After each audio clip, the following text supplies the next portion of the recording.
Hello friends, आप सभी लोगों का स्वागत है आपके अपने YouTube channel math classes with Javed sir में। तो फ्रेंड्स, आज की क्लास में हम 15 और 16 अप्रैल के करंट अफेयर्स को इस क्लास में कवर करने वाले हैं। तो आप इस पूरे सेशन को लास्ट तक जरूर देखिएगा। और अगर आप हमारे वीडियो को पहली बार देख रहे हैं तो चैनल को सब्सक्राइब करना ना भूलें, ताकि हमारे द्वारा कुछ भी अपडेट किया जाए उसका नोटिफिकेशन आपको सबसे पहले मिल सके। और इस वीडियो का पीडीएफ आपको हमारे टेलीग्राम चैनल पे मिल जाएगा, जिसका लिंक वीडियो के डिस्क्रिप्शन में दिया गया है। आप उसे वहां से इजीली डाउनलोड कर सकते हैं। तो चलिए आज के सेशन को करते हैं स्टार्ट। तो सेशन को स्टार्ट करने से पहले पिछले दिन जो हम लोगों ने करंट अफेयर्स पढ़ा था उसका क्विक रिवीजन कर लेते हैं, जिसपे पहला प्रश्न है, किसे committee of scientific medal of achievement 2025 से सम्मानित किया गया? तो अमरीश मित्तल को सम्मानित किया गया। हाल ही में नाइटहुड सम्मान से किसे सम्मानित किया गया है? तो जेम्स एंडरसन को सम्मानित किया गया। Sky tracks world airport awards 2025 में किसे सर्वश्रेष्ठ हवाई अड्डे का खिताब मिला? तो यह खिताब चांगी अंतर्राष्ट्रीय हवाई अड्डे को मिला है। हाल ही में किस राज्य में रेंडिया सिल्क और खासी हैंडलूम को जीआई टैग मिला है? तो मेघालय में यह जीआई टैग मिला। कौन सी कंपनी 2025 का भारत का पहला यूनिकॉर्न बनने का गौरव प्राप्त किया है? तो जसप्रीत ने यह उपलब्धि प्राप्त किया है। हाल ही में आईपीएल में 1000 चौके और छक्के लगाने वाले पहले बल्लेबाज कौन बने हैं? तो विराट कोहली यह उपलब्धि हासिल करने वाले बल्लेबाज बने हैं। हाल ही में डीआरडीओ ने सुखोई 30 MKI से लॉन्ग रेंज ग्लाइड बम का सफल परीक्षण किया है, उसका नाम क्या है? तो उसका नाम गौरव है। कौन सा राज्य एग्रीवोल्टेइक परियोजना अपनाने वाला देश का पहला राज्य बना है? तो उत्तर प्रदेश यह परियोजना अपनाने वाला पहला राज्य बना। हाल ही में अंतर्राष्ट्रीय मानव अंतरिक्ष उड़ान दिवस कब मनाया गया? तो यह दिवस 12 अप्रैल को मनाया गया है। अब चलिए हम लोग आज के सेशन को कवर कर लेते हैं, जिसमें आज का पहला प्रश्न है, अप्रैल 2025 में लेजर निर्देशित हथियार प्रणाली का परीक्षण करने वाला चौथा देश कौन बना है? तो अपना भारत देश यह उपलब्धि हासिल करने वाला चौथा देश बना है, यानी बी ऑप्शन सही हो जाएगा। आइए क्वेश्चन से रिलेटेड इंपॉर्टेंट पॉइंट कवर कर लेते हैं।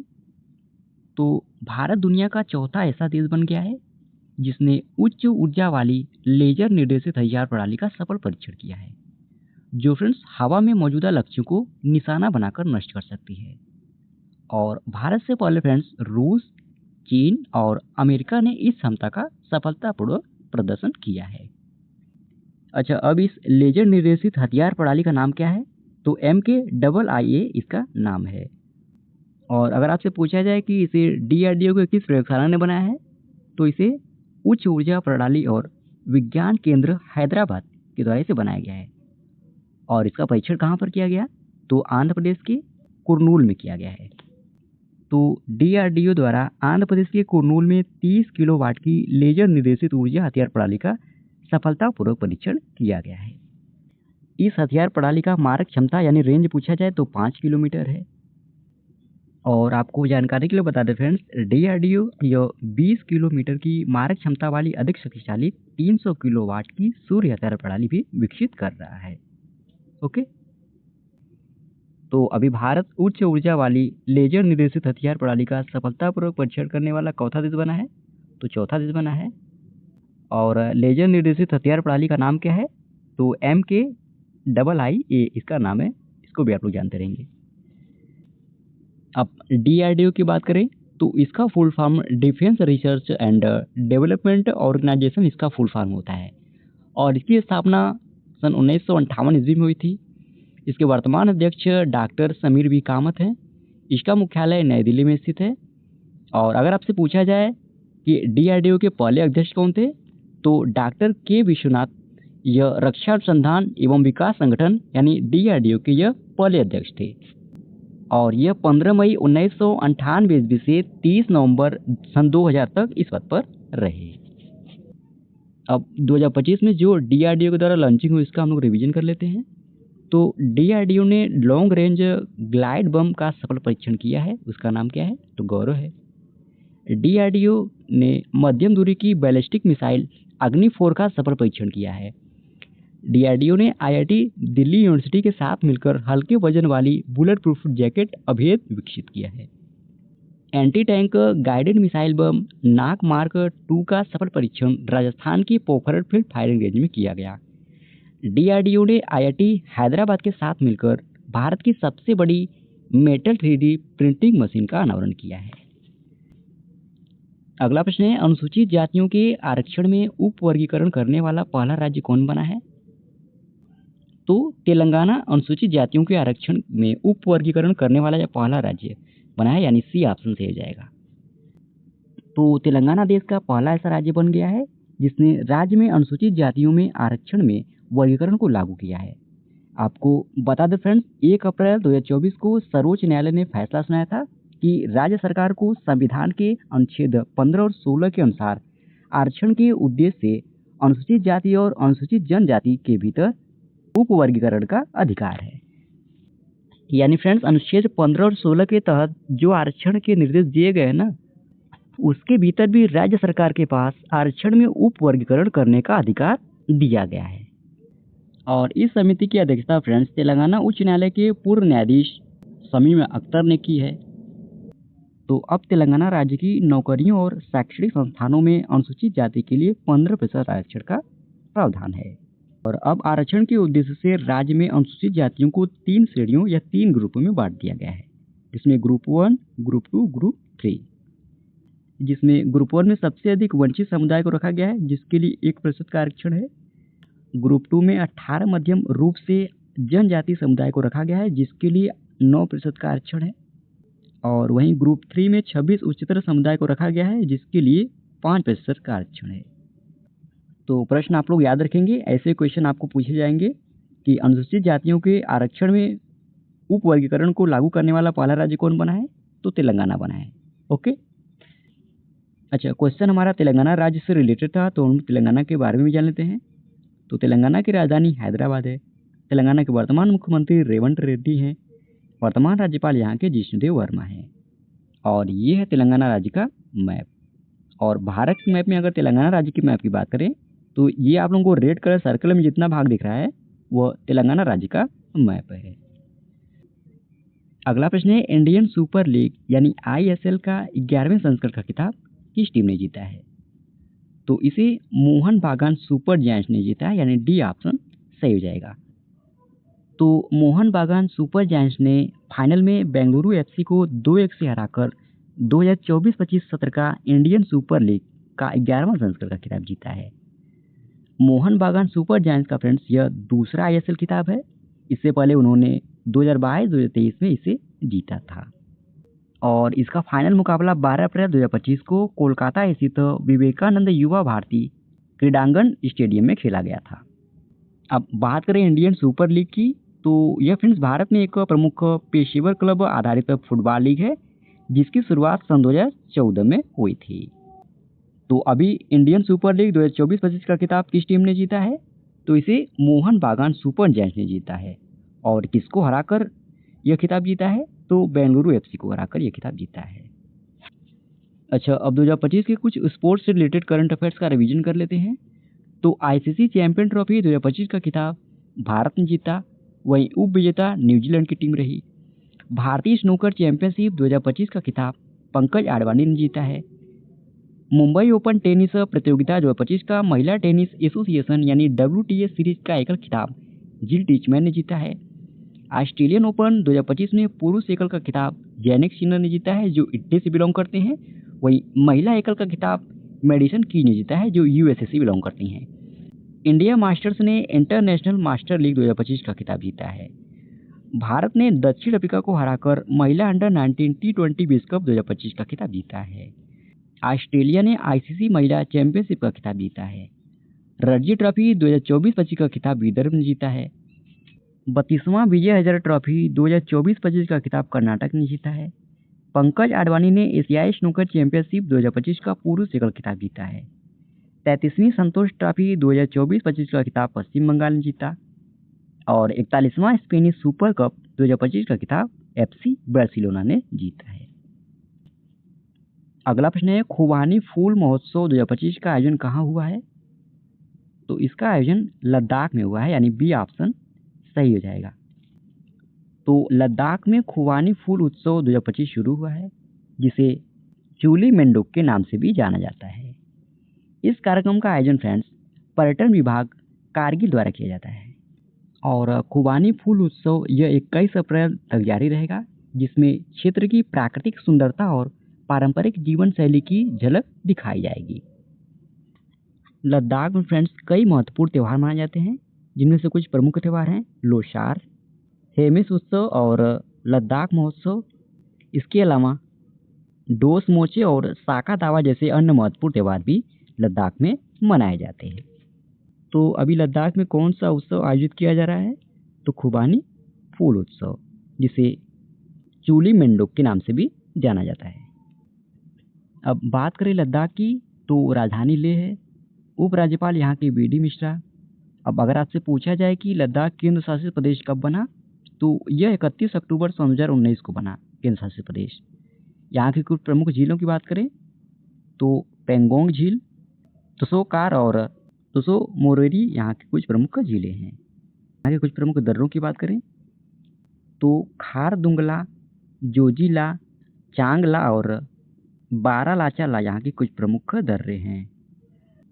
और लद्दाख की अगर हम सीमा की बात करें तो इसकी सीमा उत्तर में पाकिस्तान के गिलगित बाल्टिस्तान से और पूर्व में चीन के तिब्बत सिंजियान से, दक्षिण में भारत के हिमाचल प्रदेश से और पश्चिम में भारत के जम्मू और कश्मीर से इसकी सीमा लगती है।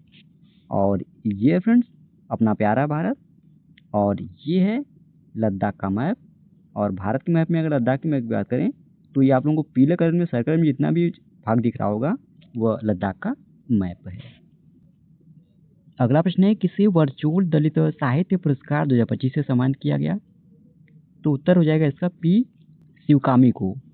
तो प्रतिष्ठित लेखिका, रिटायर्ड आईएएस अधिकारी और सामाजिक कार्यकर्ता पी शिवकामी को वर्चुअल दलित साहित्य पुरस्कार से सम्मानित किया गया है। इनको पुरस्कार राशि के तौर पर 1 लाख रुपए और वर्चुअल डिजिटल साहित्य पुरस्कार मिला। और किसके द्वारा यह पुरस्कार दिया गया है? तो फिल्म निर्माता पंडित रणजीत द्वारा स्थापित नीलम सांस्कृतिक केंद्र द्वारा इनको यह पुरस्कार दिया गया है। तो इनका आप लोग नाम जरूर याद रखेंगे, पी शिवकामी, जिन्हें अभी हाल ही में वर्चुअल दलित साहित्य पुरस्कार 2025 से सम्मानित किया गया। अगला प्रश्न है, किस भारतीय अभिनेता को मकाऊ कॉमेडी फेस्टिवल 2025 से सम्मानित किया गया? तो आंसर हो जाएगा इसका आमिर खान। तो फ्रेंड्स बॉलीवुड के आइकॉन आमिर खान को चीन में आयोजित मकाऊ इंटरनेशनल कॉमेडी फेस्टिवल 2025 में उन्हें सम्मानित किया गया। उन्हें यहाँ मास्टर मेमोर अवार्ड से सम्मानित किया गया, जिसका आयोजन 9 से 13 अप्रैल 2025 तक किया गया था। अब कहाँ पर किया गया था? तो चीन के मकाऊ में किया गया था इसका आयोजन। ओके, अच्छा, अब लोग 2025 में प्रदान किए गए कुछ पुरस्कार का रिवीजन कर लेते हैं। तो लियू जियाकुन ने वास्तुकला के क्षेत्र में 2025 फित्ज़गर वास्तुकला पुरस्कार जीता। साल 2025 के आईफा उत्कृष्ट उपलब्धि पुरस्कार से राकेश रोशन को सम्मानित किया गया। ग्लोबल टीचर प्राइज 2025 यह मंसूर अल मंसूर को प्रदान किया गया, जो सऊदी अरब से बिलोंग करती हैं। कोल इंडिया लिमिटेड को सामाजिक दायित्व के क्षेत्र में उत्कृष्ट कार्य के लिए प्रतिष्ठित गोल्डन पिकॉक CSR अवार्ड 2024 से सम्मानित किया गया। चंद्रिका टंडन ने त्रिवेणी एल्बम के लिए ग्रैमी पुरस्कार जीता है। सिक्किम के PM Shri government senior secondary school को राष्ट्रीय ग्रीन स्कूल अवार्ड से सम्मानित किया गया। मनोहर अंतर्राष्ट्रीय हवाई अड्डे को सर्वश्रेष्ठ सुरक्षा पुरस्कार या स्वर्ण ट्रॉफी पुरस्कार से सम्मानित किया गया। निधि कर को woman entrepreneur award in sustainability से सम्मानित किया गया। सुनील भारती मित्तल को ब्रिटेन का प्रतिष्ठित नाइटहुड सम्मान मिला। अनंत अंबानी की पहल वन तारा को प्राणी मित्र राष्ट्रीय पुरस्कार से सम्मानित किया गया। अगला प्रश्न है, IPL इतिहास में किसी भारतीय द्वारा अब तक का सर्वोच्च व्यक्तिगत स्कोर किस खिलाड़ी ने बनाया है? तो इसे अभिषेक शर्मा ने बनाया है, यानी डी ऑप्शन से हो जाएगा। तो सनराइजर्स हैदराबाद के युवा बल्लेबाज अभिषेक शर्मा ने IPL इतिहास में नया कीर्तिमान स्थापित किया है। उन्होंने फ्रेंड्स पंजाब किंग्स के खिलाफ महज 55 गेंदों में 141 रनों की पारी खेली, जिसमें किसी भारतीय खिलाड़ी ने सर्वोच्च व्यक्तिगत स्कोर दर्ज किया है। इस पारी के साथ ही फ्रेंड्स उन्होंने KL राहुल के 132 रनों के पुराने रिकॉर्ड को पीछे छोड़ दिया है। अभिषेक शर्मा की इस पारी में 10 शानदार छक्के और 14 चौके शामिल थे। आपको बता दें फ्रेंड्स, आईपीएल इतिहास का सबसे बड़ा व्यक्तिगत स्कोर क्रिस गेल के नाम दर्ज है। उन्होंने 2013 में नाबाद 175 रनों की पारी खेली थी। वहीं न्यूजीलैंड के ब्रेडन मैकुलम ने 2008 में 158 रनों की पारी खेली थी। तो अगर आपसे पूछा जाए कि आईपीएल इतिहास में किसी भारतीय द्वारा सर्वोत्तम स्कोर बनाया गया कितना है और किसने बनाया है, तो 141 रन सर्वोत्तम स्कोर भारतीय द्वारा बनाया गया है, जिसे सनराइजर्स हैदराबाद के बल्लेबाज अभिषेक शर्मा ने बनाया था। और वहीं आईपीएल इतिहास का सबसे बड़ा व्यक्तिगत स्कोर पूछा जाए तो यह रिकॉर्ड क्रिस गेल के नाम है, जिन्होंने सन 2013 में 175 रनों की पारी खेली थी। और उनके बाद ब्रेडन मैकुलम है, जिन्होंने सन 2008 में 158 रनों की पारी खेली थी। अगला प्रश्न है, टी20 में 100 अर्धशतक लगाने वाले पहले भारतीय बल्लेबाज कौन बने हैं? तो यह उपलब्धि हासिल करने वाले पहले बल्लेबाज विराट कोहली बने हैं, यानी ये ऑप्शन सही हो जाएगा। तो विराट कोहली ने फ्रेंड्स 100 टी20 अर्धशतक अब तक लगा दिए हैं, जो कि दूसरे सबसे अधिक टी20 अर्धशतक लगाने वाले खिलाड़ी बने हैं। अब वो फ्रेंड्स केवल ऑस्ट्रेलिया के डेविड वार्नर के 108 अर्धशतकों से पीछे हैं। अगला प्रश्न है, बहरीन ग्रैंड प्रिक्स 2025 का खिताब किसने जीता है? तो इसे ऑस्कर पियास्त्री ने जीता है, यानी ये ऑप्शन सही हो जाएगा। तो ऑस्कर पियास्त्री ने बहरीन इंटरनेशनल सर्किट पर शानदार प्रदर्शन करते हुए 2025 फार्मूला 1 सीजन की अपनी दूसरी जीत हासिल की है। ऑस्कर पियास्त्री यह पोल से आगे रहे और 15.499 सेकेंड से प्रमुख जीत हासिल की। अब वहीं पोडियम फिनिशर्स की बात करें तो पहले स्थान पे ऑस्कर पियास्त्री रहे, दूसरे स्थान पे जॉर्ज रसेल रहे, तीसरे स्थान पे लैंडो नॉरिस रहे। तो अभी बहरीन इंटरनेशनल ग्रैंड प्रिक्स 2025 का खिताब किसने जीता है? तो ऑस्कर पियास्त्री ने जीता है। अगला प्रश्न है, हाल ही में मोंटे कार्लो मास्टर 2025 का खिताब किसने जीता है? तो इसे कार्लोस अल्काराज ने जीता है, यानी ये ऑप्शन सही हो जाएगा। तो फ्रेंड्स, कार्लोस अल्काराज ने फाइनल में लोरेंजो मुसेटी को हराकर अपना पहला मोंटे कार्लोस मास्टर्स का खिताब जीता है। यह फ्रेंड्स कार्लोस अल्काराज का छठा मास्टर्स खिताब है और पिछले साल विंबलडन जीतने के बाद से यह उनका सबसे प्रतिष्ठित खिताब है। तो अभी मोंटे कार्लोस मास्टर 2025 का खिताब किसने जीता है? तो कार्लोस अल्काराज ने जीता है। अगला प्रश्न है, हाल ही में पश्चिम बंगाल में कालीघाट स्काई वॉक का उद्घाटन किसने किया है? तो इसका उद्घाटन ममता बनर्जी ने किया है, यानी ये ऑप्शन सही हो जाएगा। तो हाल ही में फ्रेंड्स पश्चिम बंगाल की मुख्यमंत्री ममता बनर्जी ने कोलकाता के सबसे लंबे कालीघाट स्काई वॉक का उद्घाटन किया है। यह स्काई वॉक फ्रेंड्स 440 मीटर लंबा और 16 मीटर ऊंचा है, जो इसे शहर का सबसे बड़ा स्काई वॉक बनाता है। तो इसका उद्घाटन किसने किया है? ममता बनर्जी ने किया है, जो पश्चिम बंगाल की मुख्यमंत्री हैं। और इस स्काई वॉक की लंबाई कितनी है? तो 440 मीटर है और ऊंचाई कितनी है? तो 16 मीटर है। अब बात करें पश्चिम बंगाल की, तो राजधानी कोलकाता है। यहाँ के वर्तमान मुख्यमंत्री ममता बनर्जी हैं। राज्यपाल यहाँ के डॉक्टर CB आनंद बोस हैं। लोकसभा सीटों की संख्या पश्चिम बंगाल में 42 है, राज्यसभा सीटों की संख्या 16 है, विधानसभा सीटों की संख्या 294 है। और ये है पश्चिम बंगाल राज्य का मैप। अगला प्रश्न है, विश्व चागास रोग दिवस कब मनाया जाता है? तो 14 अप्रैल को मनाया जाता है। तो विश्व चागास रोग दिवस हर साल 14 अप्रैल को मनाया जाता है। इस दिन का उद्देश्य फ्रेंड्स चागास रोग के बारे में जागरूकता बढ़ाना और इस बीमारी से प्रभावित लोगों के लिए बेहतर देखभाल सुनिश्चित करना है। इस दिन को फ्रेंड्स मनाए जाने की घोषणा विश्व स्वास्थ्य संगठन यानी WHO के द्वारा सन 2019 में की गई थी और पहली बार इस दिवस को 14 अप्रैल सन 2020 को मनाया गया था। अब वर्ष 2025 के इस दिवस की अगर हम थीम की बात करें तो रोकथाम, नियंत्रण, देखभाल, चागास रोग में सभी की भूमिका, यह वर्ष 2025 की इस दिवस की थीम है। अब इस रोग के बारे में अगर बात करें फ्रेंड्स तो इसे अमेरिकन ट्रिपैनोसोमियासिस के नाम से जाना जाता है। इसका नाम ब्राजीलियाई डॉक्टर कार्लोस चागास के नाम पर रखा गया था। इसे 1909 ईस्वी में खोजा गया था और यह फ्रेंड्स एक परजीवी संचारी रोग है जो ट्रिपैनगोमा क्रूजी नामक परजीवी के कारण होता है। ओके, तो अभी हाल ही में 14 अप्रैल को कौन सा दिवस मनाया गया? तो विश्व चागास रोग दिवस मनाया गया है। अगला प्रश्न है, विश्व कला दिवस कब मनाया जाता है? तो यह दिवस 15 अप्रैल को मनाया जाता है, यानी सी ऑप्शन सही हो जाएगा। तो विश्व कला दिवस हर साल 15 अप्रैल को मनाया जाता है ताकि कला की सार्वभौमिक भाषा को सम्मान और पहचान मिल सके। यह दिन फ्रेंड्स महान चित्रकार लियोनार्डो दा विंची की जयंती को समर्पित है, जो गणतंत्र, शांति और अभिव्यक्ति की स्वतंत्रता का प्रतीक माने जाते थे। इस दिन की शुरुआत फ्रेंड्स सन 2012 में इंटरनेशनल एसोसिएशन ऑफ आर्ट के द्वारा की गई थी और पहली बार यह दिवस 15 अप्रैल सन 2012 ईस्वी में मनाया गया था। इस दिवस का उद्देश्य है फ्रेंड्स कला के महत्व को बढ़ावा देना और कलाकारों के योगदान को सम्मानित करना है।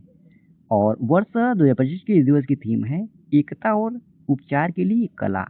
ओके, यह वर्ष 2025 की विश्व कला दिवस की थीम है। अच्छा, अब अप्रैल 2025 में अब तक जितने भी महत्वपूर्ण दिवस मनाए गए हैं उन सभी दिवसों के साथ हम लोग थीम को भी डिस्कस कर लेते हैं।